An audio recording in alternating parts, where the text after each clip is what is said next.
আসসালামু আলাইকুম রহমতুল্লাহি ওবরকাতুহ।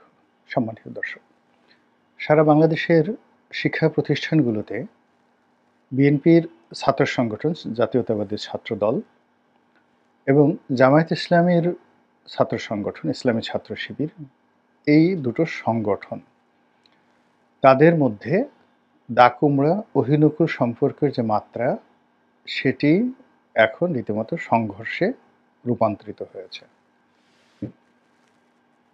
বাংলাদেশের যে চলমান রাজনীতি, এটি ক্রমশ যে জটিল থেকে জটিলতর অবস্থায় যাচ্ছে, তাতে এই দুটি যে ছাত্র সংগঠন, তাদের মধ্যে আগামী দিনের যে সংঘর্ষ, এটি রক্তক্ষয়ী আকার ধারণ করবে এবং এই সংগঠন দুটির সংঘর্ষের পরিণামে আমাদের জাতীয় রাজনীতি এবং জাতীয় অর্থনীতি দুটোই তছনছ হয়ে যাবে।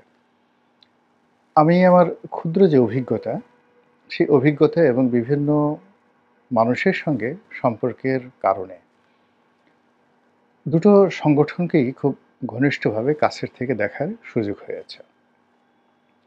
আর যেহেতু ছাত্রলীগ করতাম ঢাকা বিশ্ববিদ্যালয়ে, ঢাকা কলেজে, এমনকি স্কুল জীবনে, কাজেই ওই সংগঠনটি সম্পর্কে আমার ধারণা আরও স্পষ্ট। বাংলাদেশের ছাত্রলীগ এবং ছাত্রদল এ দুটোই খুবই জনপ্রিয় একটি সংগঠন, কিন্তু তাদের ব্যাপারে জনমত প্রবল নেই। অর্থাৎ ছাত্র সংগঠনগুলোর মধ্যে কিংবা আমাদের সমাজে এ দুটো সংগঠনের মূল দল বিএনপি অথবা আওয়ামী লীগ, তারা যখন রাষ্ট্র ক্ষমতায় থাকে তখন এদের নিদারুণ এক ধরনের ক্ষমতা থাকে, দম্ভ থাকে। আর যখন এই রাজনৈতিক দলগুলো বিরোধী দলে থাকে, তারা যথেষ্ট জনপ্রিয় দল হিসেবে মানুষের সহানুভূতি পেয়ে থাকে।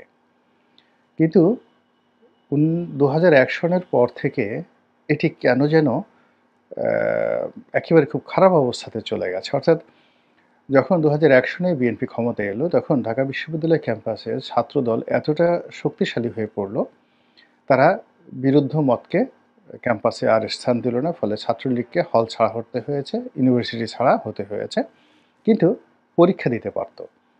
আবার আওয়ামী লীগ যখন ক্ষমতায় এলো 2009 সনে, তারাও ওই একইভাবে ছাত্রদলকে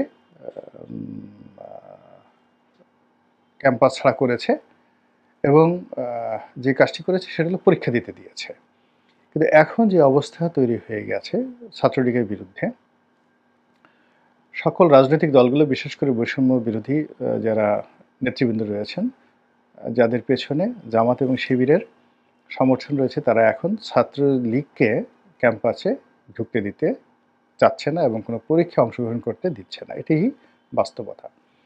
কথাগুলো বললাম এই কারণে যে কোনো মন্দ কাজ, সেটা সুদে এবং আসলে আগামী দিনে জনগণের উপর সেটা, যাকে বলা হয়, চাপানো হয় বা জনগণের উপর সেটি বোঝা হিসেবে আবর্তিত হয়। এটি বাস্তবতা। আমাদের দেশের স্বাধীনতার পর থেকেই ক্যাম্পাসগুলোতে ছাত্র শিবির কখনই জনপ্রিয় ছিল না। তবে তাদের জনমত ছিল তাদের পক্ষে। জনমত মানে তারা যে দলটি করে, সেই দলটি তারা ওন করে এবং এই দলের সঙ্গে যারা সম্পৃক্ত, তারা দলের জন্য জীবন দিতে পারে। তো এখন এই যে জনমত মানে আমজনতার জনমত নয়, তারা যাদের সঙ্গে সম্পৃক্ত তাদের সঙ্গে তাদের একটা অ্যাডাপশন কাজ করছে।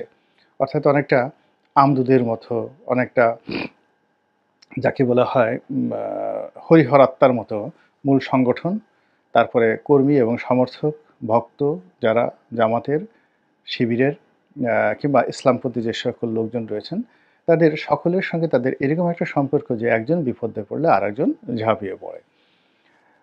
আর জনপ্রিয়তা হলো এরকম যে দূর থেকে আমি ভালোবাসি, কিন্তু তাকে আমি ওন করি না। আপনারা অনেকে নায়ক রাজ্জাককে পছন্দ করেন, অনেকে শাবানাকে পছন্দ করেন, অনেকে অমিতাভ বচ্চনকে পছন্দ করেন, অনেকে রেখাকে পছন্দ করেন, কিন্তু ওই পছন্দ পর্যন্ত, কিন্তু ওন করেন না।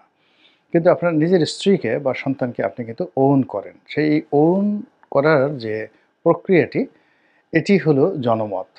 আর দূর থেকে চাঁদ ভালোবাসেন, আকাশ ভালোবাসেন, সেটা হলো জনপ্রিয়তা। কাজেই জনপ্রিয়তা কোনো অবস্থাতেই জনমত তৈরি করে না। এখানে মূল ডিফারেন্সটা হলো যে শিবিরের সঙ্গে ছাত্র দলের এবং ছাত্রলীগের মূল সমস্যা যে শিবির তার সংগঠনের বাইরে জনপ্রিয় নয়।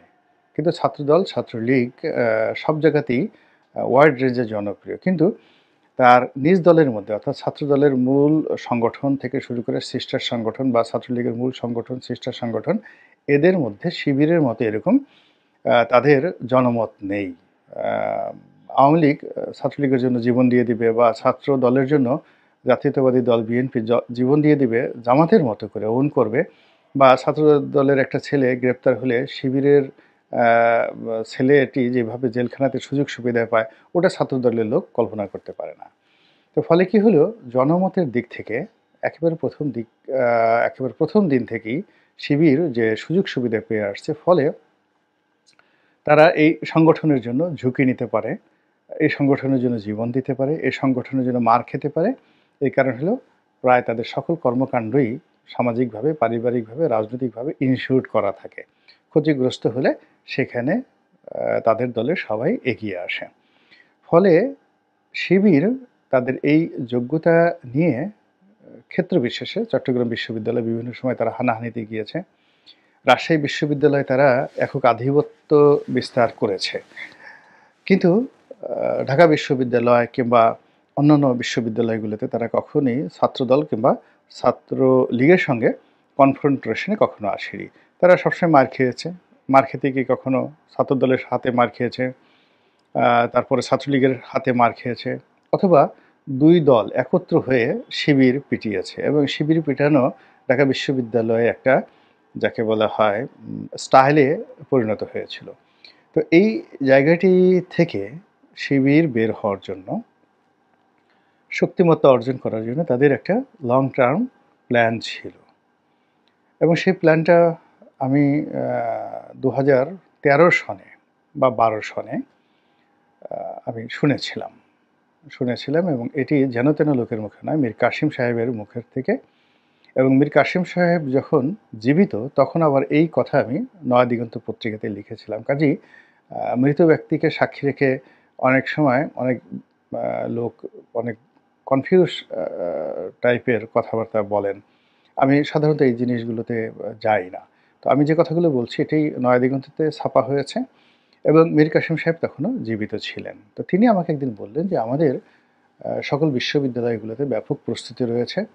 পুলিশ যদি নিরপেক্ষ থাকে তাহলে অন্য জায়গার কথা বাদ, কেবলমাত্র ঢাকা বিশ্ববিদ্যালয়ে আমাদের যে শক্তি রয়েছে সেই শক্তি দিয়ে আমরা ছাত্রলীগ এবং ছাত্র শিবির এই দুটো সংগঠন, ছাত্রলীগ এবং ছাত্রদল এই দুটো সংগঠনকে আমরা 1 ঘন্টার মধ্যে ক্যাম্পাস ছাড়া করতে পারি।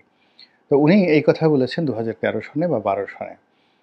আর এখন 2025 সনে আপনারা বুঝতে পারছেন যে সেই সময়ের চাইতে অন্তত 100 গুণ বেশি অর্থবিত্ত শক্তিমত্তার অধিকারী ইসলামী ছাত্র শিবির, এবং একই সঙ্গে তারা সুসংগঠিত এবং এই মুহূর্তে রাষ্ট্রশক্তির একটা বিরাট অংশ তাদের পক্ষে। তো কাজেই যে মারামারিগুলো হচ্ছে বিভিন্ন জায়গাতে, এগুলোতে ঐতিহ্যবাহী যে দুটো দল ছাত্রলীগ এবং ছাত্রদল তারা পৃথক পৃথকভাবে শিবিরের হাতে মার খাওয়ার সম্ভাবনা খুব বেশি। এমনকি যদি ছাত্রলীগ এবং ছাত্রদল তারা একত্র হয় সেক্ষেত্রে 2-4টি ব্যাটেল বা 2-4টি যুদ্ধতে তারা জয়লাভ করলেও করতে পারে, কিন্তু দীর্ঘমেয়াদে তারা টিকে থাকতে পারবে না। এর কারণ হলো ছাত্রলীগকে ব্যাক দেওয়ার মতো কোনো শক্তি এই মুহূর্তে বাংলাদেশে নেই এবং আগামী 2-4-5 বছরও হবে না। আর সেখানে ছাত্রলীগের যারা নেতৃবৃন্দ নিজেদের শক্তিমত্তায় তাদেরকে জেল জুলুম হুলিয়া মারামারি কাটাকাটি ক্ষতিপূরণ হাসপাতালে ভর্তি সবগুলো তাদেরকে মোকাবেলা করতে হবে। এবং একই সঙ্গে ছাত্রদলের অবস্থাও তদ্রূপ। এখানে ছাত্রদলের যারা আছেন তারাও মূল দল থেকে সাহায্য পাবেন, সহযোগিতা পাবেন, তাদেরকে অর্থনৈতিকভাবে সহযোগিতা করবে বা তাদের পক্ষে একটা টেলিফোন উঠিয়ে তারপরে একটা কথা বলবেন কোনো একটা সরকারি অফিসে, আর সেই বিএনপি নেতার কথা মতো ছাত্রদল নেতাদেরকে পুলিশ ছেড়ে দেবে, এরকম অবস্থা এখন পর্যন্ত বাংলাদেশে তৈরি হয়নি। কিংবা ধরুন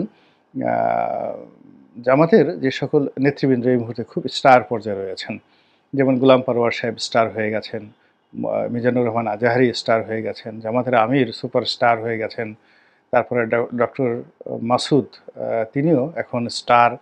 এর বাইরে হামিদুর রহমান আজাদ রয়েছেন, সেলিম উদ্দিন সাহেব রয়েছেন। তারা সবাই মোটামুটি স্টার পলিটিক্সিয়ান হয়ে গেছেন এই ঢাকা শহরে। এখন এই যে কজন নাম বললাম এরপর আরও অনেকে হয়তো আছেন। তারা কোনো সরকারি অফিসে গেলে, কোথাও টেলিফোন করলে, কোনো পাবলিক প্লেসে দাঁড়ালে যে ইমেজ তৈরি হয় ঠিক সেই সমপর্যায়ের ইমেজ অন্য কোনো রাজনৈতিক দলের নেতাদের মধ্যে এই মুহূর্তে নেই।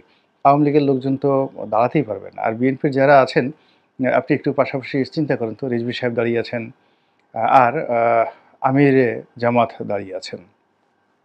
অথবা ধরুন মির্জা আব্বাস সাহেব দাঁড়িয়ে আছেন অথবা আমিরে জামাত দাঁড়িয়ে আছেন। সেখানে আপনার কাছে কি মনে হয় যে এখনকার যে পার্সপেক্টিভ রয়েছে সেই প্রেক্ষাপটে বা পার্সপেক্টিভে আ কার দিকে আপনার দৃষ্টি নিবদ্ধ হবে? বা মাইক নিয়ে কার কথা শোনার জন্য লোকজন এগিয়ে যাবে? এবং সাধারণ যারা জনতা কার দিকে দৃষ্টি ফেরাবে? সময় এখন যেহেতু জামাত এবং শিবিরের দিকে চলে গেছে, ফলেই তাদের সঙ্গে যদি আপনাকে সংঘাত করতে হয় তাহলে আপনাকে meticulously, যেটা ডক্টর মোহাম্মদ ইউনূসের সেই বিখ্যাত কথা, meticulously আপনাকে প্ল্যান করতে হবে। তারপরে শেষে পরিকল্পনা করতে হবে। তারপর প্রস্তুতি নিতে হবে, বিনিয়োগ করতে হবে এবং ট্রেনিং লাগবে। যথেষ্ট লেফট রাইট করার মতো ট্রেনিং লাগবে। এখন জামাত শিবির এই গত ১৫ বছর ধরে দৌড়ানো, দৌড় থেকে বের হয়ে মিছিল করা। আপনি দেখুন জামাত শিবিরকে নিয়ে অনেক হাসাহাসি করত। তো জামাত শিবির গত ১৫ বছরে অনেকগুলো মিছিল মিটিং করেছেন। তাদের সেই মিছিল মিটিং তারা হুট করে ঝটিকা মিছিল মিটিং করেছেন। কিন্তু সেই মিছিল মিটিংয়ে দেখা গেল যে অনেক লোক হতো, প্রচুর লোক হতো। আবার তারা সেই মিছিল মিটিং করে পালিয়ে যেত। আবার তারা ধরা পড়তো। ১ মাসের মধ্যে তারা কিন্তু বের হয়ে যেত। এখন উল্টো যদি বিএনপির দিকে চিন্তা করেন যে এমন ঘটনাও গেছে, রিজভী সাহেব ৪-৫ জন মহিলাকে নিয়ে পল্টন অফিসের সামনে মিছিল করেছেন। লোক পাওয়া যায়নি। তিনি ঝটিকা মিছিল করার জন্য মিরপুরে গেছেন, কিন্তু ১০-১২ জনের বেশি লোক হয়নি। তো সেই তুলনায় বিরূপ সময়ে বিএনপির যে ফাইটিং টেন্ডেন্সি এবং জামাত শিবিরের যে ফাইট করার যে দক্ষতা, এ দুটো আপনি তুলনা করেন। আবার এই যে সুসময় এসেছে, এই সুসময়টি জামাত শিবির যেভাবে ব্যবহার করতে পেরেছে সরকারি অফিসে, বেসরকারি অফিসে, আইন আদালতে, সব জায়গাতে, সেটা বিএনপি এখন পর্যন্ত তার ধারের কাছেও যেতে পারেনি। তো সেই অবস্থাতে যদি শিবিরের সঙ্গে আপনাকে মারামারি করতে হয়, তাহলে আগে শিবিরকে বুঝতে হবে। এখন শিবিরের কি বুঝবেন আপনি? শিবিরের 10% আপনি দেখতে পাবেন। 90% ও তাদের যাকে বলা হয় মুখ দেখা যায় না। বিভিন্ন অফিসে চাকরি করছে। ইউনিভার্সিটি 2nd ইয়ারে 3rd ইয়ারে পড়ে, কিন্তু তারা চাকরি করছে। অর্থনৈতিকভাবে স্বাবলম্বী। আর ছাত্রদলের যে ছেলেটা সে তো সেই কাজগুলো করছে না। সে বাপের টাকা দিয়ে চলছে। তারপরে শেষে যারা দুষ্টু লোক তারা চাঁদাবাজি করছে। ফলে এখানে তো সাম্যতা আসছে না। ২ নম্বর হলো যে তারা বিভিন্ন সংগঠনের মধ্যে ১০ থেকে ১২টি সংগঠনের মধ্যে তারা ঢুকে আছে এবং আপনি তাদেরকে দেখে বুঝতে পারবেন না যে এরা শিবিরের লোক। আপনি ঢাকা বিশ্ববিদ্যালয়ের এই যে কোটা বিরোধী আন্দোলন ২০১৮ থেকে এখন পর্যন্ত, সেই কোটা বিরোধী আন্দোলনে জামাত শিবিরের ইনভেস্টমেন্ট আ কত? সে তুলনায় বিএনপির ইনভেস্টমেন্ট কত? এবং যত এই যে কোটা বিরোধী নেতৃবৃন্দ রয়েছেন, তারা মানে পূবের চাঁদ পশ্চিমে উঠে গেলেও জামাতের নেতাদের সামনে মুখ তুলে কথা বলতে পারবেন না। এর কারণ হলো অনেক নেতা রয়েছেন যাদের ঘর চালানো, সংসার চালানো, তারপরে শেষে হাসপাতালের বিল দেওয়া, এরপরে তাদের রাজনৈতিক কর্মকাণ্ড থেকে শুরু করে আরও অনেক ক্ষেত্রে জামাত এবং শিবিরের যে বিনিয়োগ রয়েছে, সেই বিনিয়োগ বাংলাদেশের অন্য কোনো রাজনৈতিক দলের নেই। তারা শুধু মুখে, মুখে কথা বলেছে। এখন বিএনপির লোক বলুক তো যে আমরা অমুক, অমুক লোককে এত কোটি টাকা দিয়েছি, এত লাখ টাকা দিয়েছি আন্দোলন করার জন্য, বলতে পারবে না। কিন্তু জামাত যদি চায় একেবারে অনেকের কাপড়-চোপড় খুলে দিতে পারে। ফলে কি হচ্ছে, বিএনপি অনেককে টানার চেষ্টা করছে এই সময়টিতে। আবার লোভে পড়ে অনেকে যাওয়ার চেষ্টা করছে। কিন্তু জামাত যখন তলে, তলে কাউকে একটু হুমকি দিচ্ছে, ধামকি দিচ্ছে, সঙ্গে, সঙ্গে সে কিন্তু পিছু টান দিয়ে সেই বিএনপিকে ত্যাগ করে আবার সেই তার যে অবস্থান, জামাত এদেরকে নিচ্ছে না। এদেরকে ব্যবহার করছে থার্ড পার্টি হিসেবে, অক্সিলিয়ারি ফোর্স হিসেবে, রিজার্ভ ফোর্স হিসেবে। তো তারা সেই সরাসরি জামাত শিবিরের সাথে জড়িত না। কিন্তু জামাতের হয়ে তারা তৃতীয় পক্ষ হয়ে, চতুর্থ পক্ষ হয়ে কিন্তু রাজপথে আন্দোলন, লড়াই, সংগ্রাম থেকে শুরু করে অনেক কিছু করে যাচ্ছে। এখন এই যে জামাত শিবিরের কাছ থেকে অর্থ নিয়ে, টাকা নিয়ে যারা এই সমস্ত কর্মকাণ্ড করেছে, তারা নিজেরা যখন অনেকে স্টার হয়ে গেছেন, এটা অনেকে ডিজিএফআইয়ের কাছে বিক্রি করার চেষ্টা করেছেন। এটা অনেকে বিএনপির